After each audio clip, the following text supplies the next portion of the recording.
பெண்களை புரிஞ்சுக்கவே முடியலையே அப்படின்னு யோசிக்கிறவங்களுக்கு இந்த ஒரு விஷயத்த சொல்லணும்னு ஆசைப்பட்டேன். இந்த டச் கம்ஃபர்ட் அப்படின்னு சொல்லுவாங்க. அதாவது ஒரு நபரை தொடுவதற்காக அனுமதிப்பது.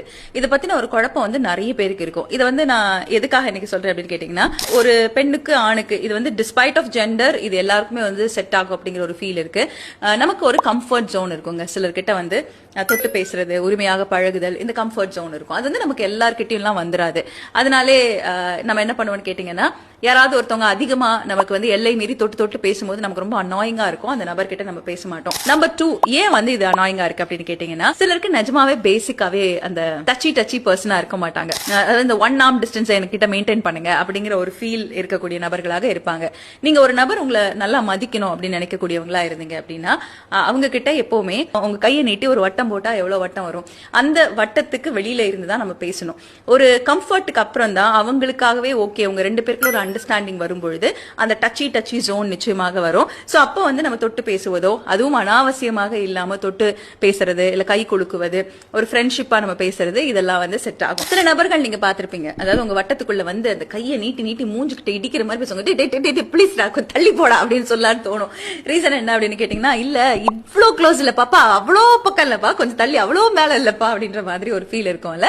அப்போ அவங்க உங்களை பார்த்தாலே தெரிச்சு ஓடுறாங்க, உங்ககிட்ட சரியா அணுக மாட்டேங்கிறாங்க, பேச மாட்டேங்கிறாங்க. இந்த பெண்களை புரிஞ்சுக்கவே முடியலையே அப்படின்னு யோசிக்கிறவங்களுக்கு இந்த ஒரு விஷயத்த சொல்லணும்னு ஆசைப்பட்டேன். இந்த டச் கம்ஃபர்ட் அப்படின்னு சொல்லுவாங்க. அதாவது ஒரு நபரை தொடுவதற்காக அனுமதிப்பது. இதை பத்தின ஒரு குழப்பம் நிறைய பேருக்கு இருக்கும். இதை நான் எதுக்காக இன்னைக்கு சொல்றேன் அப்படின்னு கேட்டீங்கன்னா, ஒரு பெண்ணுக்கு ஆணுக்கு இது டிஸ்பைட் ஆஃப் ஜெண்டர் இது எல்லாருக்குமே செட் ஆகும் அப்படிங்கிற ஒரு ஃபீல் இருக்கு. நமக்கு ஒரு கம்ஃபர்ட் ஜோன் இருக்குங்க. சிலர்கிட்ட தொட்டு பேசுறது, உரிமையாக பழகுதல், இந்த கம்ஃபர்ட் ஜோன் இருக்கும். அது நமக்கு எல்லார்கிட்டயும் வந்துராது. அதனாலே நம்ம என்ன பண்ணுவோம்னு கேட்டீங்கன்னா, யாராவது ஒருத்தவங்க அதிகமா நமக்கு எல்லை மீறி தொட்டு பேசும்போது நமக்கு ரொம்ப அனாயிங்கா இருக்கும். அந்த நபர்கிட்ட நம்ம பேச மாட்டோம். நம்பர் 2 ஏன் இது அனாயிங்கா இருக்கு அப்படின்னு கேட்டீங்கன்னா, சிலருக்கு நிஜமாவே பேசிக்காவே அந்த டச்சி பர்சனா இருக்க மாட்டாங்க. அதாவது இந்த 1 arm distance என்கிட்ட மெயின்டைன் பண்ணுங்க அப்படிங்கிற ஒரு ஃபீல் இருக்கக்கூடிய நபர்களாக இருப்பாங்க. நீங்க ஒரு நபர் உங்களை நல்லா மதிக்கணும் அப்படின்னு நினைக்கக்கூடியவங்களா இருந்தீங்க அப்படின்னா, அவங்க கிட்ட எப்பவுமே உங்க கையை நீட்டி ஒரு வட்டம் போட்டா எவ்வளவு வட்டம் வரும், அந்த வட்டத்துக்கு வெளியில இருந்துதான் நம்ம பேசணும். ஒரு கம்ஃபர்ட்டுக்கு அப்புறம் தான் அவங்களுக்காகவே ஓகே உங்க 2 பேருக்குள்ள ஒரு அண்டர்ஸ்டாண்டிங் வரும்பொழுது அந்த டச்சி ஜோன் நிச்சயமாக வரும். சோ அப்போ நம்ம தொட்டு பேசுவதோ, அதுவும் அனாவசியமாக இல்லாம தொட்டு பேசுறது, இல்ல கை குலுக்குவது, ஒரு ஃப்ரெண்ட்ஷிப்பா நம்ம பேசுறது, இதெல்லாம் செட் ஆகும். சில நபர்கள் நீங்க பாத்திருப்பீங்க, அதாவது உங்க வட்டத்துக்குள்ள அந்த கையை நீட்டி மூஞ்சுக்கிட்ட இடிக்கிற மாதிரி பேசுவாங்க. ப்ளீஸ் தள்ளி போடா அப்படின்னு சொல்லலான்னு தோணும்.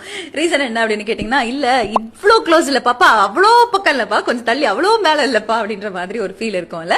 அப்போ அவங்க உங்களை பார்த்தாலே தெரிச்சு ஓடுறாங்க, உங்ககிட்ட சரியா அணுக மாட்டேங்கிறாங்க, பேச மாட்டேங்கிறாங்க.